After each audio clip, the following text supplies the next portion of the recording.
Are the Detroit Lions headed in the right direction with the rebuild? Well, Bleacher Report gave you 5 teams that are failing their rebuild. Are the Lions a part of it? We're going to talk about it. Frank the Tank Ragnow disrespected NFL insiders. Continue to show some snub towards him. We're going to talk about why that I think that it's a bunch of BS. Also, Jared Goff leadership skills. We're going to talk about him working out with the wide receivers. TJ Hockenson before training camp. That's a good thing. And we're going to get into how Eric Woodyard has one specific person that's a cut candidate. What does it mean for him and the position going forward? But before we get into today's video, if you would like to live in the real movie Bone Tomahawk, a horror film where Native American Indians hunt people down and eat their flesh because they're cannibals back in the old Western days, go ahead and subscribe to my channel because we talk all things Detroit Lions news and rumors. Sometimes being a Lions fan, you can be eaten up. Also, take that like button with you and let that bad boy get chopped. Let's get into today's Lions rumors.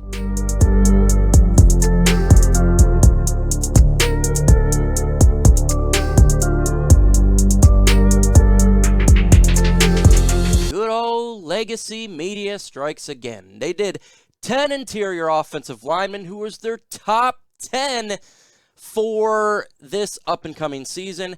And, of course, Frank the Tank Ragnow was not a part of that list. I'm not sure why he keeps getting ragged on. I don't get it. I understand that he didn't play last year due to injury, but by ignoring him completely, not even a top 10 interior offensive line, seems absolutely ridiculous to me. He may be the best center in the NFL, the second best center. It's between 1 or 2. So he should stop getting disrespected. Just because he's part of the Detroit Lions and the Lions losing organization doesn't mean specific players are not good. You know, we've seen it before Calvin Johnson 2011 season. There were people say, oh, he's not even a top 5 wide receiver. Blah, blah, blah, blah. That worked out real well. Just because a team is not good doesn't mean there's individual players that are not good. Stop disrespecting Frank the Tank Ragnow. And it's not like this guy hasn't shown that he's a beast. But, folks, I'm trying to get 100 followers on Instagram. Yes, I am on there. Real MicroMike. It's real easy to find me. Go ahead and go on Instagram and follow me. I'm posting pictures. I'm posting some funny stuff on there. Make sure you check it out. Let's get to 100 followers. With your help, it can happen. Jared Goff is an absolute beast regarding his intangibles. You can talk about his play on the field. Small hands, fumbles, reading defense, whatever negative you want to talk about. And look at me. I am not a Jared Goff truther. I'm not a hater. I'm just in the middle there. But there's one thing you cannot say about Jared Goff is this guy gets it regarding the NFL, gets it regarding leadership skills. He understands that there's many things you got to do besides being on the field, off the field, not when training camp's going on, not when camps are going on, to be a successful quarterback. He totally gets it, folks. He's been working out with wide receivers and TJ Hockenson before training camp. I love this. This is something you don't teach, folks. Getting in there with your players before the regular season because he wants to get better. He wants to get on the same page. I love it. In 2011, the lockout occurred for the Detroit Lions and the rest of the NFL. Matthew Stafford performed his own workouts with the players of the football team. If you don't remember, that's what he did. A lot of teams didn't do it, but we did. What occurred after that is the Lions were on fire when the season did start. That is the type of leadership that is needed for a team like the Detroit Lions, a franchise that is trying to go in the right direction, trying to build a culture, a winning culture. And Jared Goff, he's done this all offseason, by the way, is a leader of men by his work, his working ability. There's no question. You question his field play. You can question everything else. There's no doubt this guy gets it. And I love that. This gives me hope for him. When you see this type of leadership from a young guy, because he's still a young guy, bringing all these players out there and working out. You got Amon-Ra St. Brown, who looks intense. TJ Hockenson having fun. Tom Kennedy right there. Josh Reynolds. I'm sure there's more, but that was just the picture there. He's been doing this all off season. This is how you can beat the odds for an NFL season. This is how you can do better than one expects. And I love it. I freaking love it. And I really appreciate that Jared Goff is doing everything possible to make this season better for the fan base, for the offense, for the team. He's literally doing something that he doesn't need to be doing. And there's other quarterbacks that don't do this. There is quarterbacks that do it. There is players, not saying that no one else doesn't, but he is one that does it. He's trying to do everything he can to change this culture, and that's all we can ask for Jared Goff. Whether you love him or hate him, he's given it all.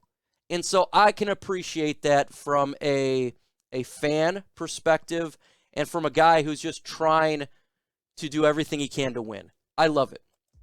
I also love this trend we're starting to do here on my channel. It's called the hashtag FGB. Spam the comment section with hashtag FGB. But what if you do like Green Bay? Okay. What is another team you don't like? Is there a team you disdain? Maybe Dallas Cowboys. You can boo hashtag DC. FDC. I don't know, whatever team you don't like, throw that in the comment section. I want to see what you guys think about other teams. It's funny too, by the way. Eric Woodyard has listed one player as a cut candidate, a veteran cut candidate, and it is quarterback Tim Boyle. Now, if you know me, I was actually a fan last year of Tim Boyle as a backup quarterback. I was on his side. I thought this guy's got a big arm. He's an underrated backup. I like the idea of having a guy with that skill set come to the Detroit Lions. Now, he does have a big arm, and I do appreciate that. But he has shown his inaccuracies and interceptions. That's what happened last year in the season for the Lions. In this offseason, I don't know what's going on with him, but he's took a turn for the worst. Everything you hear is interceptions, frustration, throwing helmets, and you have David Blough taking snaps at number 2. Maybe it was the Ben Johnson thing. I have no idea. Maybe it's in his head. I don't know. But Eric Woodyard from ESPN has now listed him as a cut candidate. And that actually means a lot for the Detroit Lions backup quarterback role. That means David Blough potentially could be our backup quarterback, and I know a lot of fans would like to see that. Give him an opportunity, because last year he really wasn't given an opportunity. Why not give him an opportunity to be the backup?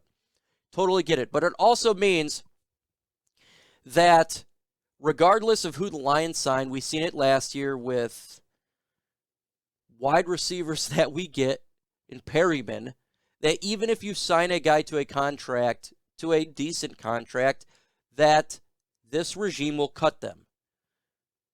We signed Tim Boyle to be the backup, and it looks like he could get cut. It's very possible. That is something that's really good from a general manager standpoint, that even if you sign a player and you feel that you liked him coming into the team, if it's not working out, you cut him away and cut your losses. Many regimes before this, you would sign a player and the GM or the coach, whoever, would be real finicky and would keep him on the team until they just can't keep him no more, until it's become extremely obvious. And I never like that. I like, if you feel that a player is not working out, even if you signed him, you just get rid of him. You want to have the best 53-man roster. So I can like that for sure. But it'll be interesting to see what occurs here for the Lions. What is going to happen for the backup quarterback position? Will David Blough win it? Let me know if you think he wins it, or do you think they do stick with Tim Boyle? Let me know. Lions rebuild is apparently going in the right direction. Bleacher Report did an article with 5 teams failing their rebuilds. Here are the teams right now. You're going to notice that they got the Carolina Panthers right there. They just traded for quarterback Cleveland Browns offseason. They've been talking about his trade for a long time. They don't like the rebuild. In all honesty, I agree with them. I don't like it at all. Feels like they're just doing too many weird moves. They're not thinking about the future. They're thinking about the now and the future. And I don't think you can really do that. I think you have to have a plan and stick with it. Chicago Bears, I don't know what the hell is going on with the Bears, but I feel like they're definitely going in the wrong direction. They are not doing well at all for their young quarterback. Their offensive line is terrible. I feel like you got to build an offensive line before you just throw a young quarterback out there to get demolished. Houston Texans are a dysfunctional franchise, top to bottom. They're in a world of hurt over there. Jacksonville Jaguars, I actually kind of disagree. I think Jacksonville's doing a fine job with their rebuild. I think they just had a bad head coach last year in Urban Meyer. New Orleans Saints, they're living on weird cap issues. Like they have, I don't know what it is, but they somehow can pay every player known to man and get under the cap. But you notice that the Detroit Lions are not part of this. They believe that the Detroit Lions rebuild is going in the right direction. I 100% concur. I love the direction of the Detroit Lions rebuild. They built the trenches. You got good offense, a bunch of young players on this team. You drafted well and selected free agents without overpaying. You never want to overpay. Maybe that's why they put Jacksonville on this list. You don't want to overpay. We've seen what happened for the Lions many years as we just attacked free agency and it failed us. Now you had great players like Glover Quinn, but you had a lot of strikeouts as well. So the Lions are going in the right direction, and I think after this year, this team's going to be set up going forward as a franchise. Outstanding. Let me know what you think. Do you think the Lions are going in the right direction as a franchise? Why for yes and N for no? In the upcoming videos, we do got the videos dropping every single day. Waited for training camp so we can get legitimate news. It's coming around the corner. Cannot wait to be there and see it. We're getting close, folks. We got the One Pride podcast on my channel on Thursdays. Check it out. It's a great show. And Friday, video mailbag on Saturday. With that said, folks, adios.